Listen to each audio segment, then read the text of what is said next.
Hello दोस्तों, मैं are के प्रियदर्शी आपका अपना इस YouTube channel online wifi study point में सहृदय स्वागत है। आज हम कहते हैं कि गणित का कैसे करते हैं समांतर श्रेणी का टॉपिक लेके आ रहे हैं। मतलब कहता है कि मैथ के अंतर्गत हम एक नेक्स्ट टॉपिक अगले चैप्टर अगले पार्ट अगले अध्याय स्टार्ट किए हैं, जिसका नाम है क्या चीज़, समांतर श्रेणी। इससे पहले मैं क्या चीज़ किया हूँ, वास्तविक संख्या, बहुपद संख्या, दो चर वाला रैखिक समीकरण और द्विघात समीकरण क्या चीज़ किए हैं, पढ़ा चुके हैं। इसका वीडियो हम क्या किए हैं, कहते हैं दे चुके हैं। अगर आप ये वीडियो देखना चाहते हैं तो क्या कर सकते हैं, मेरे लिंक को दबा कर वहाँ पर आप देख सकते हैं। ठीक है, तो देखिए यहाँ पर कहता है कि समांतर श्रेणी का मैं आज फर्स्ट वीडियो बनाने जा रहा हूँ। इसमें कहता है कि देखिए समांतर श्रेणी के अंतर्गत क्या होता है कि देखिए समांतर श्रेणी में क्या होता है कि अनुक्रम होता है। क्या होता है, अनुक्रम मतलब क्या हो गया कि सीक्वेंस मतलब कहते हैं सीरीज एक होता है। समझ लीजिए कि श्रेणी मतलब क्या हो गया, सीरीज के अंतर्गत होता है। देखिए अनुक्रम हो गया मतलब सीक्वेंस। कहने का मतलब हो गया कि कई संख्याओं को एक के बाद एक लिखने पर जब कोई नियम का पालन हो ताकि अगली संख्या प्राप्त हो जाए, अनुक्रम कहलाता है। मतलब कहने का मतलब हुआ कि हम क्या करते हैं कि देखिए कई संख्याएं होता है जिससे हम क्या करते हैं कि क्रम बाय क्रम, मतलब एक के बाद अगर एक हम लिख देते हैं, ऐड कर देते हैं, तो क्या करता है कि अगर उस संख्या को जब हम एक के बाद एक लिखे तो उसमें क्या कहता है कि कोई नियम का पालन हो। क्या चीज़ हो, कोई नियम का पालन हो ताकि हम क्या कर सकें कि आगे वाला संख्या को हम क्या कर सकें, प्राप्त कर सकें। तो क्या कहलाता है, वही हमारा क्या कहलाता है, अनुक्रम कहलाता है। जैसे मैं यहाँ पर देखिए मैंने एक एग्जाम्पल लिया है। क्या चीज़, एक एग्जाम्पल में 4, 9, 14, 19। देखिए 4, 9 लिए तो देखिए इस दोनों के बीच का अंतर कितना है, 5 का है। फिर 9, 14 इस दोनों के बीच का अंतर कितना है, 5। फिर 14, 19 फिर अगला कितना है, मतलब क्या कहता है कि सब के बीच का अंतर कुल मिलाकर कितना है, 5 5 है। मतलब क्या चीज होगा कि अगर मुझे अगली संख्या निकालना हो तो अगर 5 हम जोड़ देंगे, 5 इस सब में क्या चीज करेंगे, जोड़ देंगे तो हमारा अगली संख्या क्या चीज 24 प्राप्त हो जाएगा। तो क्या चीज कहने का मतलब होगा कि इस प्रकार देखो 24 प्राप्त हो गया। तो कहने का मतलब है कि इस प्रकार हम क्या करते हैं कि देखिए इसमें क्या कहते हैं 5 का अंतर, मतलब एक नियम फॉलो हो रहा है कि प्रत्येक संख्या के बीच में क्या चीज़ है, 5 का अंतर है। 5 का क्या चीज़ है, अंतर है। देखिए 4 था उसका 9 हो गया मतलब 5 ज़्यादा हो गया। फिर 9 था 14 हो गया मतलब 5 ज़्यादा हो गया। फिर देखिए 14 था 19 हो गया मतलब 5 ज़्यादा हो गया।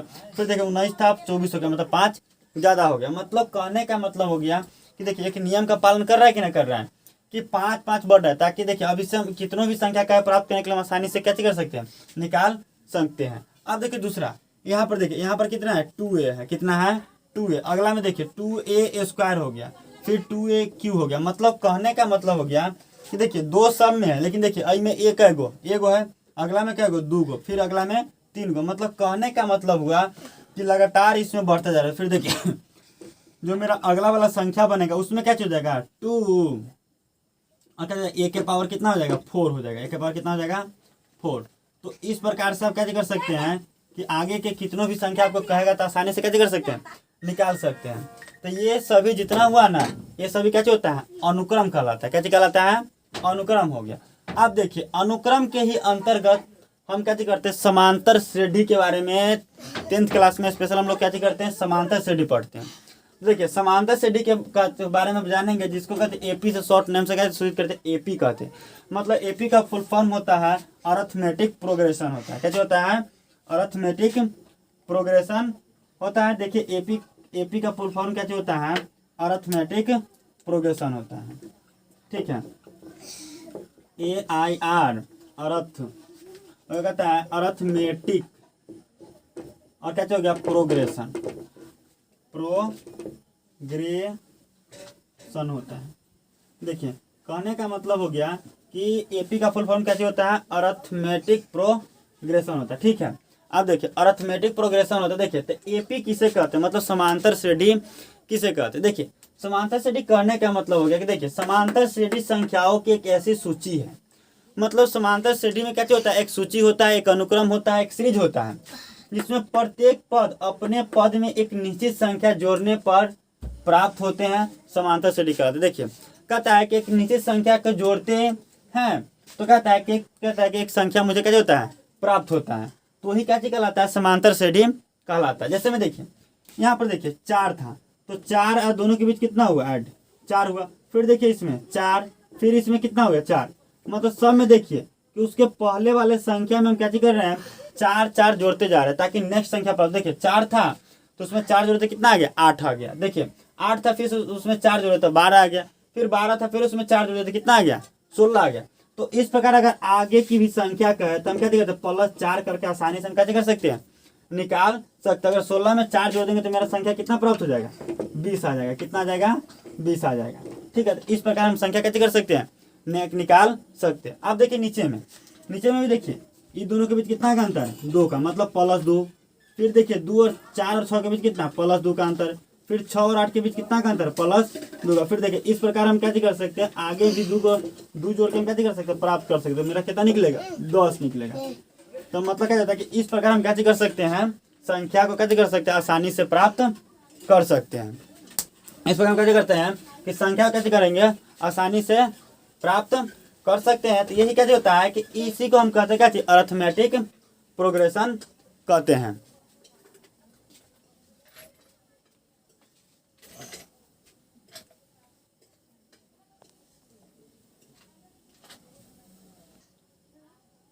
देखिए यहाँ पर जो 8 4 का विषय 4 का था, तो इस सब को हम कहते हैं क्या, कॉमन डिफरेंस कहते हैं, मतलब सार्व अंतर कहते हैं। तो सार्व अंतर के बारे में क्या कहते हैं, आगे हम बताते हैं।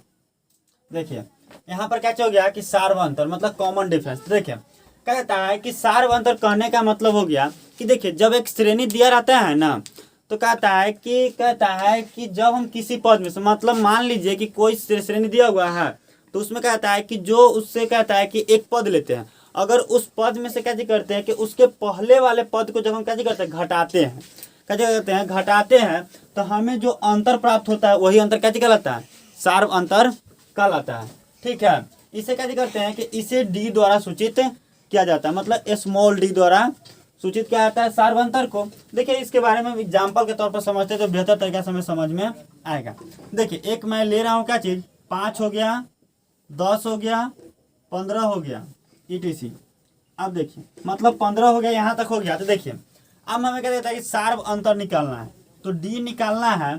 तो डी निकालने के लिए क्या करेंगे, और 10 में से जब हम 5 को घटाएंगे तो हमें जो अंतर आएगा, मतलब देखिए 10 में से हम क्या कर रहे हैं, 5 को घटा रहे हैं, तो हमें अंतर कितना आया, 5 आया। तो यही मेरा क्या हो जाएगा, सार्व अंतर कहलाएगा।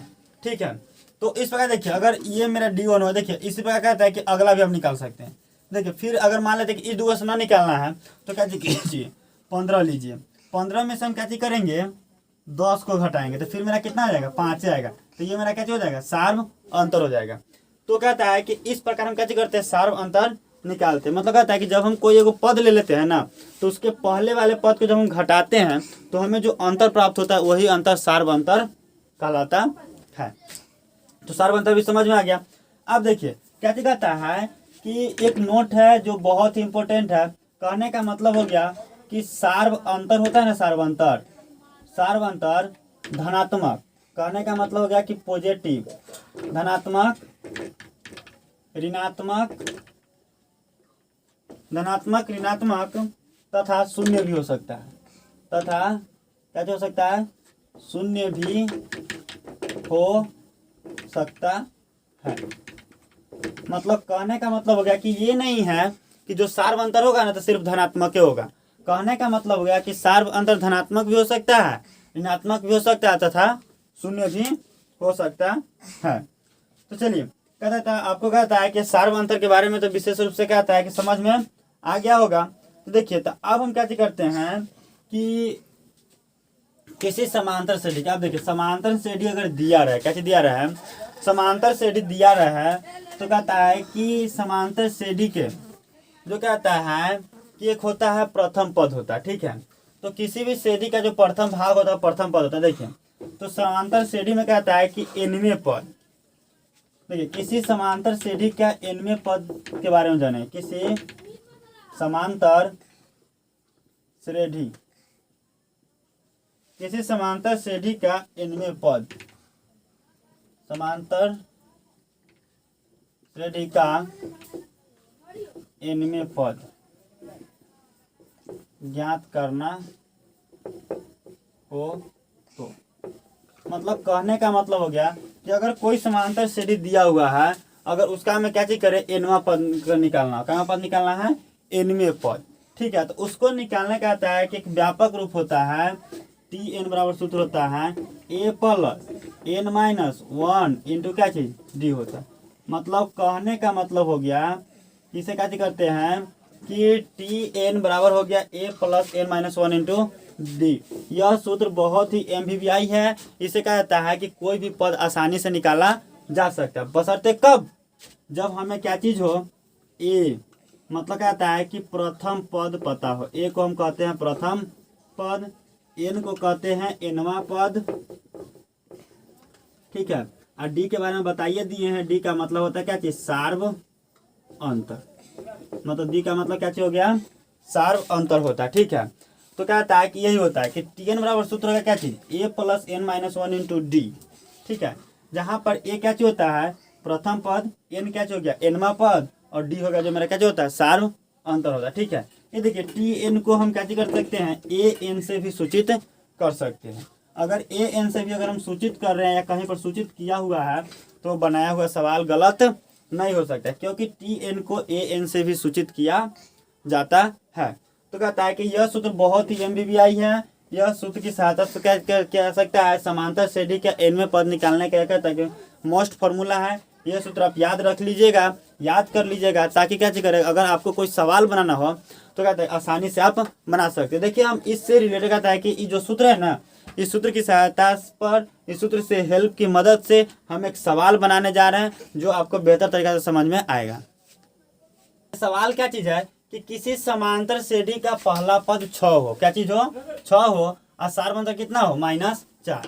मतलब कहने का मतलब है कि सवाल के अंतर्गत आया है कि पहला पद कितना दे दिया, 6 दे दिया, और सार्वंतर -4 हो, तो क्या चीज कहता है, 10वां पद निकालना है। क्या पद निकालना है, 10वां पद। तो देखिए यहाँ पर आपको क्या चीज किया गया है कि प्रथम पद भी दे दिया है और क्या चीज कहता है कि सार्व अंतर भी दे दिया है। तो देखिए पहले हम क्या चीज लिखेंगे, हल में कहता है कि ए बराबर, मतलब प्रथम पद को ए से सूचित करते हैं तो कितना हो गया, 6 हो गया, और सार्व अंतर क्या चीज, डी से सूचित करते हैं, डी बराबर कितना है, -4, और एन बराबर कितना दिया हुआ है, 10 दिया हुआ है। और हमको निकालना क्या है, टी एन का मान निकालना है। किसका मान निकालना है, टी एन का मान निकालना है। तो टी एन का मान निकालना है, तो कहते हैं टी एन के बारे में अभी हम पीछे बताए हैं कि क्या कहता है कि टी एन का कहता है कि हम लोग जानते हैं, इसके निकालने के पहले क्या लिखेंगे कि हम लोग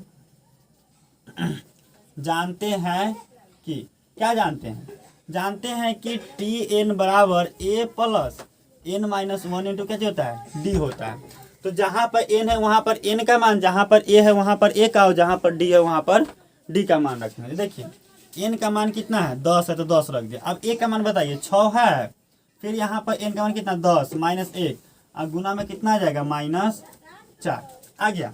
अब देखिए 6 + 10 - 1, और गुना में कितना आ गया, -4। अब देखिए इसको हम कैसे कर सकते हैं, 6 जोड़, अब देखिए 10 में से गया था कितना, 9, और गुने में कितना, -4। तो देखिए 6 जोड़ कैसे हो गया, -36 हुआ। अब देखिए -36 आया, तो देखिए पहला सा माइनस कैसे होता है, माइनस, तो 6 माइनस कितना हो गया, 36। तो इसीलिए कैसे हो गया कि टी एन बराबर हो गया कितना, 30, मतलब -30। तो इस प्रकार आपको समझ में आ गया कि टी एन के मतलब हो गया कि टी 10 का मान कितना आ गया, 30 आ गया।